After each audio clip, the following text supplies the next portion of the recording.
morning, race fans. This edition of Through the Gears, presented by Frontstretch. I'm your host, Tino Pattigno, and I'm super excited to get back into this weekend's NASCAR racing action, this weekend's NASCAR betting action, and most importantly, this weekend's NASCAR winning action as we hit the jackpot in Vegas last weekend with Joey Logano. We talked about him all throughout the week. We had Christopher Bell as well. It was really an all-out domination day, and we were able to bring it home with a victory. We'll get a little bit more into that in the race recap segment before we do talk about everything for Homestead-Miami Speedway, as well as there's only 3 races left in this NASCAR season. I'm super excited for that. But before we go even further, I got to shout out Crystal Sparkle for commenting on the last video. Thank you so much for that. Appreciate when everyone does comment and leaves a like. So appreciate you guys for doing so. And I'm looking forward to this weekend. A lot of NASCAR storylines, a lot of playoff implications, and a lot of bets to be won. So without further ado, let's go through the gears. Let's get into the Vegas recap, and this is one of the ones, like I mentioned, I'm super excited to talk about. Joey Logano gets the victory, and ultimately, Christopher Bell seemed to be the fastest car all day, led 155 laps out of the 267, but Joey Logano just had the better strategy at the end when it mattered most. His crew chief, Paul Wolf, they're calling him, hey, this is their nickname for him, Big Ball Paul.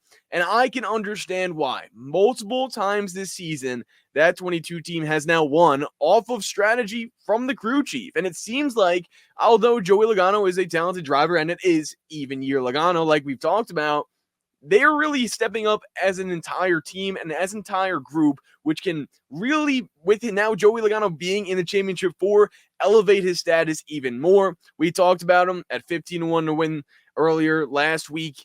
He then went to 19-1 to win. Talked about him even more then. He went on to win the race. But most importantly, if we want to take in the bigger picture of things here, Championship 4. Joey Logano is now locked into the Championship 4. His odds to do so prior to the race at Las Vegas, 12-1.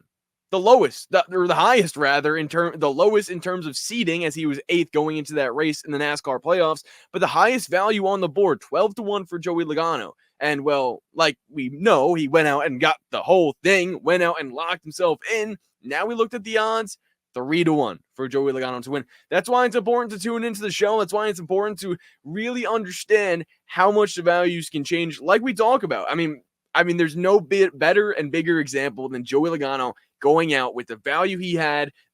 It didn't surprise me.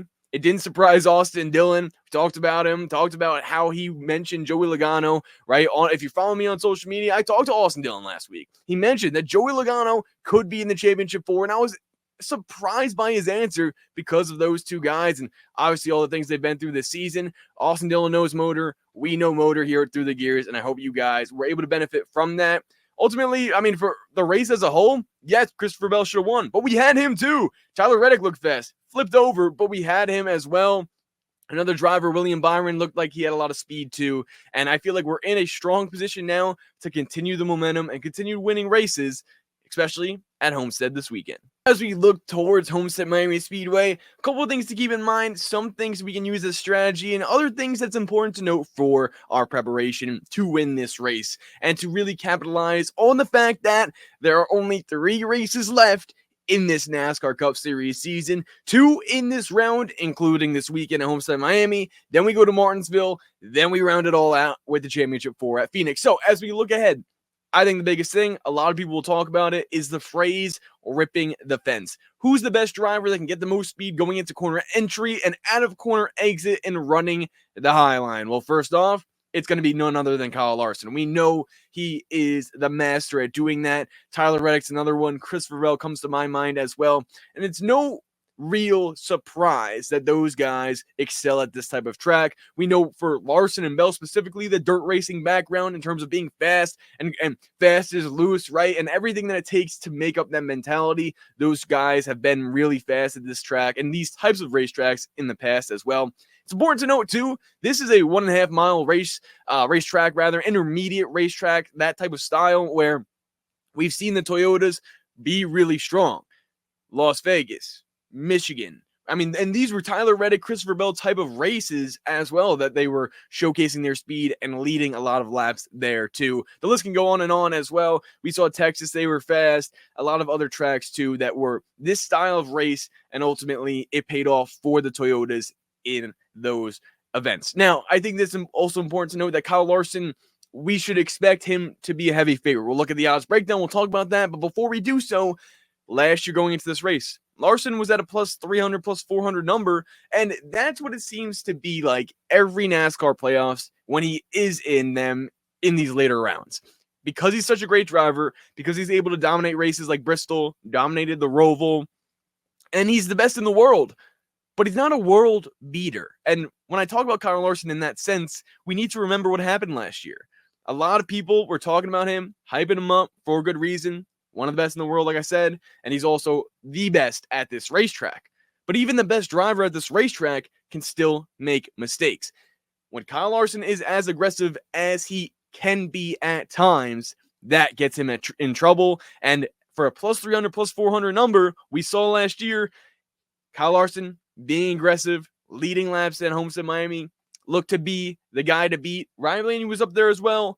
They head down pit road, and Kyle Larson hits the sand barriers. Something I've never seen before, especially at a driver of his caliber and class level and a champion that he is, making a mistake like that. What happened? And for those people that bet on Kyle Larson at that low of a price to win the race out, hey, I was one of them. I was one of the hand up. That was me.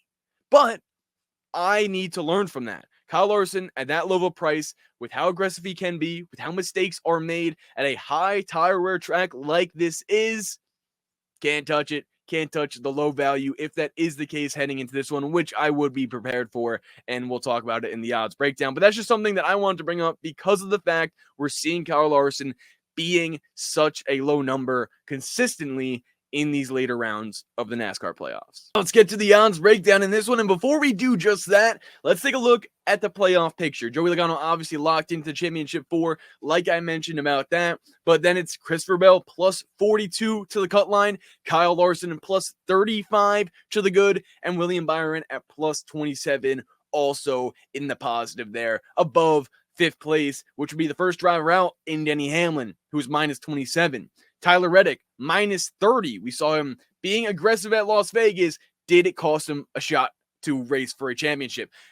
Ryan Blaney at minus 47 and Chase Elliott at minus 53. So everyone under the cut line may have to win a race. Obviously, stage points can be a major factor. Denny Hamlin was strong in this race as well. But we look at Tyler Reddick at minus 30. And that's a big one for me because this, to me, this race at Homestead-Miami, a track that he's great at, it might be do or die.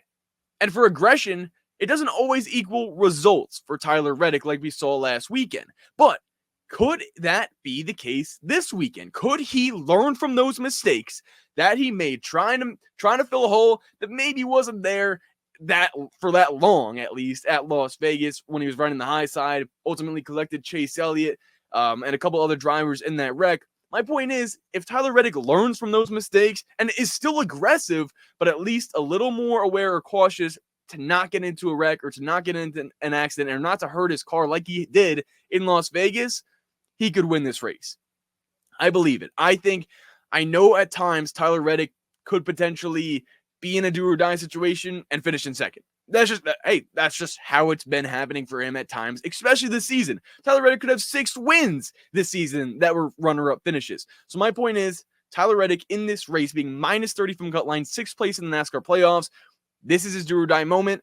I believe he could win this race outright. We'll talk about that in the next segment. But another driver is Ryan Blaney at minus 47. Same spot to Chase Elliott as well. But for those two guys, and Blaney and Elliott, I might want to wait until Martinsville. We'll see what their values are looking like heading into Homestead-Miami right now. Let's get into it. So first off, we're going to talk about all the playoff drivers. Kyle Larson being one of them at plus 350, opening up as the favorite here. Tyler Reddick at plus 650 as well. He's going to be next up. We talked about him. Do or die. I like the value there. Although it's a little bit low, we know how aggressive he needs to be to punch his ticket to the championship 4. In the same exact thought of last weekend with Tyler Reddick and Christopher Bell being in similar price range, they are again once here. Tyler Reddick, like we mentioned, plus 650, Christopher Bell plus 700 to win this race outright. Let's continue with the playoff drivers. William Byron at plus 800, Denny Hamlin plus 1200. Ryan Blaney at plus 1,000. We'll pause on him here because I did want to touch on that because I think that's great value for a race that Blaney could have won last season. 12 car was really fast in this one. He and 11 got into it, and that was after he and the 5 got into it after Kyle Larson had the issue coming down pit road. I think if Ryan Blaney has a clean race, he knows he needs to go and potentially win and to get in. Obviously, he has another opportunity to do so at Martinsville, but I think you can't count on that to be great. You're going to have to go out and be aggressive in this race. I expect the 12 car to be fast in this one. And Chase Elliott plus 1,800. I don't necessarily expect him to be as fast as those other drivers that we talked about. I don't, and he's been strong on the mile and a half, but I think Martinsville next weekend would be his race that they can really put all their chips in and try to go out and win it. And if they need to, which right now at minus 53, it's looking like they're going to need to win and get in. So I think Chase Elliott is good value right now, but it's pretty fair with where his season and his playoff standings have led him to at this very moment. Joey Logano's 25-1. I don't think he's going to even think about racing in this one or think about racing in Martinsville. They're focused on the championship race at Phoenix. And I think when we look at these drivers outside of the playoff picture, there's some value to be had. Martin Truex Jr., 20-1 to win this race. A lot of people have given up on MTJ. Rightfully so, you may be able to say, because of the fact of their performance this season has not been great. People are talking about his mentality not being all the way there because he's retiring, just kind of going out and not really trying as hard as he could. That's what people are thinking has been going on with the 19 team. But I don't know if that's really the case. I think MTJ's been obviously not having the finishes. But what I saw at Vegas was a strong run from the 19 car. Finished in 6th place. And at Homestead-Miami, he's been really strong at this track too. So I think that's going to be key for me to look out for. A non-playoff driver who can steal the show. MTJ could be one of them right here in this one. Ross Chastain, 25-1. Ty Gibbs, same price there, as well as Brad Keselowski. Kyle Busch, 30-1. Bubba Wallace, 50-1. Alex Bowman, 40-1. Chris Buescher, 44. And everyone else like AJ Allmendinger, Chase Briscoe, Daniel Suarez, 100-1 and more. Austin Dillon's a driver I need to mention because when I talked to him last week, he said this was one of his favorite tracks to go to. He's 125-1 to win this race. And hey, maybe Austin Dillon can get it done at Miami. For the outright winner segment, these are some of the drivers I think are going to win this race, and it's hard not to pick Kyle Larson in this one. At plus 350, that's what makes it hard for me to pick him. But in the sense of Kyle Larson's resume at this track and how good he is at running the high line, I want to. But if you're going to bet Kyle Larson to win this race, you might as well do it by picking the race-winning manufacturer to be Chevy. At plus 100 to plus 150 on certain sports books, you get Kyle Larson, and you also get Chase Elliott, William Byron, other drivers in the field, Alex Bowman, Ross Chastain, guys that could open up and win this race outside of Larson. To me, that 3 to 4 to 1 number, like we said, we need to learn from last year. I don't think the value is there for any driver ever to win a race at that price, except for when we get to a championship and it's only really 4 guys going for the win, maybe 5 like we saw with Chastain last year. But my point is, if you're going to bet Kyle Larson, do it in that way.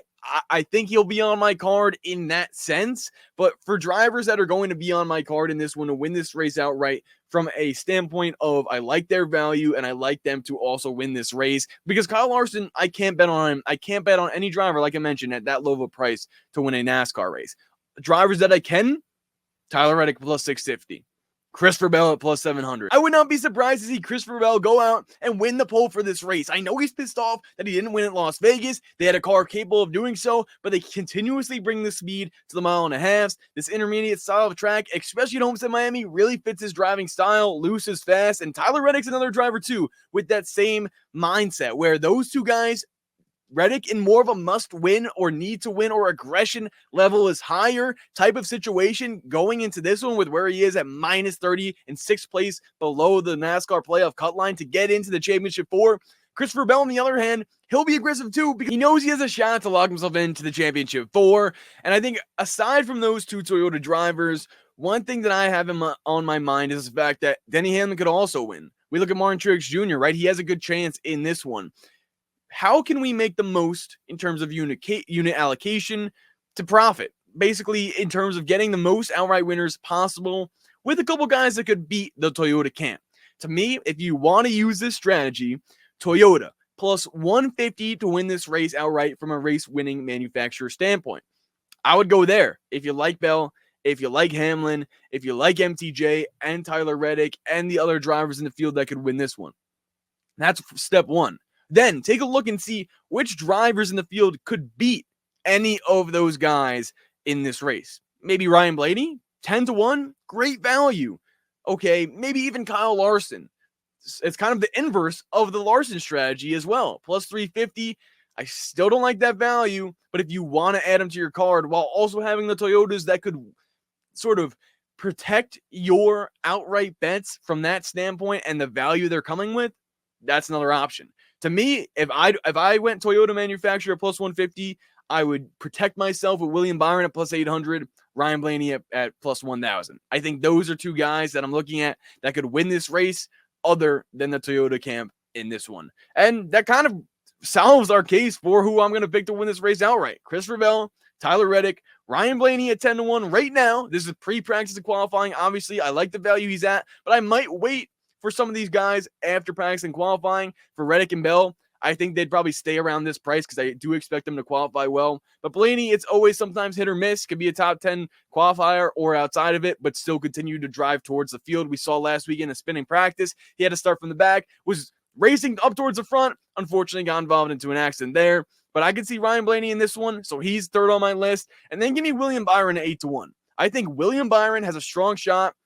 We've bet on him in consistent weeks. I don't want to back off now. I'm going to stay on that Willie B hype train because if I do and he wins, that won't be too good for us here. So I do think he has a strong shot. I think the team has really found a lot of speed that they didn't have earlier on in this summer stretch. And I think that's going to provide a really good advantage for them heading into this race weekend. So it's going to be Tyler Reddick, Christopher Bell, William Byron, and Ryan Blaney, who I think can win this race outright. For some prop plays in this one, some of the ones that I like, and especially in the top 10 market, that's where I'm really seeing some value in this one. First up, it's going to have to be our guy, Austin Dillon. Hey, sources told me that Austin Dillon loves this racetrack and he was going to have a strong run going to Homestead-Miami. And well, sources were Austin Dillon himself, and I was the guy that he was talking to. Yes, when I talked to Austin Dillon, he told me Homestead-Miami was one of his favorite racetracks, and he's super excited to get here, and the reason is clear.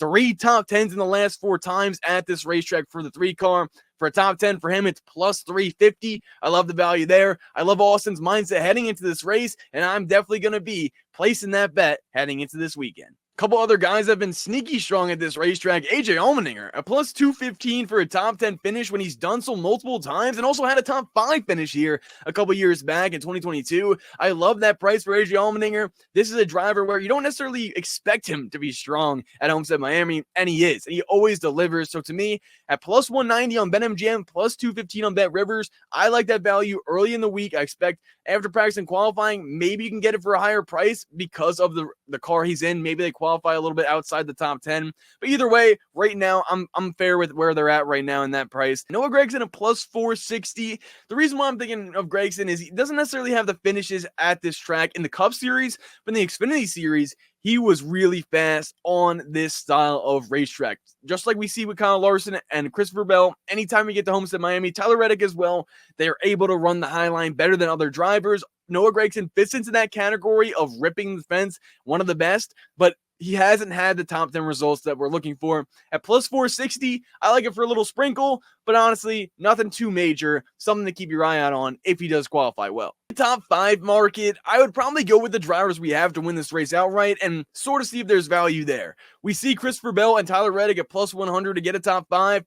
I like those odds there, especially for a guy like Tyler Reddick, who has been known to be in position to capitalize, but maybe at times so far this season, not getting the win. Well, I want to be able to still make some money with our pick to win outright if he's in position, but doesn't fully get that Done. That's plus money. I'll gladly take that. Same could be said for William Byron at plus 110. Ryan Blaney at plus 130 is decent as well. And if you want a more high value play for a top 5 finish, maybe take a look at Brad Keselowski at plus 310 and Martin Truex Jr. at plus 250. So what's my favorite play heading into the Homestead-Miami weekend? Well, it's got to be Austin Dillon for a top 10. It's crazy to say. I bet on this play earlier in the season and just wouldn't come through for me. But after talking to Austin himself and seeing his thoughts and mentality heading into this racetrack and knowing that it's one of his favorite places to race, and rightfully so. He has the finishes to back it up. He's consistently getting better here, and he's an underdog guy for a top 10 with value. I'm even seeing him at plus 400 now on BetMGM specifically. So to me, based off of all the storylines, based off everything that AD3 has been through this season, and the fact that he's got to sit down and tell me he wants to go here, well, hey, I'll bet on you if you're going to do that. That'll do it for this edition of Through the Gears. Appreciate everyone for tuning in. Leave a like, leave a comment down below who you think is going to win this race at Homestead-Miami and lock themselves into the championship four if they are a playoff driver. Any sneaky upsets, underdogs that are not in the playoffs, let me know as well if there's value out there on the board. We'll gladly talk about it and maybe place a bet or two as well. I appreciate everyone for tuning in. Be sure to tune in to the Stock Car Scoop after every NASCAR Sunday. The Through the Gears guys gets you locked and loaded for everything that happened, the week ahead, some analysis and race breakdowns from everything that happened at Homestead-Miami Speedway this weekend. They'll be talking about that and much more. So be sure to tune in there. Have a great one. Let me know on social media at Tino Pattigno and know not only who you think is going to win the race, but if you have any questions for me, I'll be happy to answer them for you guys. And I love talking to the community about NASCAR betting and everything else in between as we get to such a great season. It's almost over. 3 races remain and 2 Through the Gears left after this one comes out. So I hope you guys enjoy the show. And once again, have a great one. Good luck out there. And I'll see you guys next week as we go through the gears.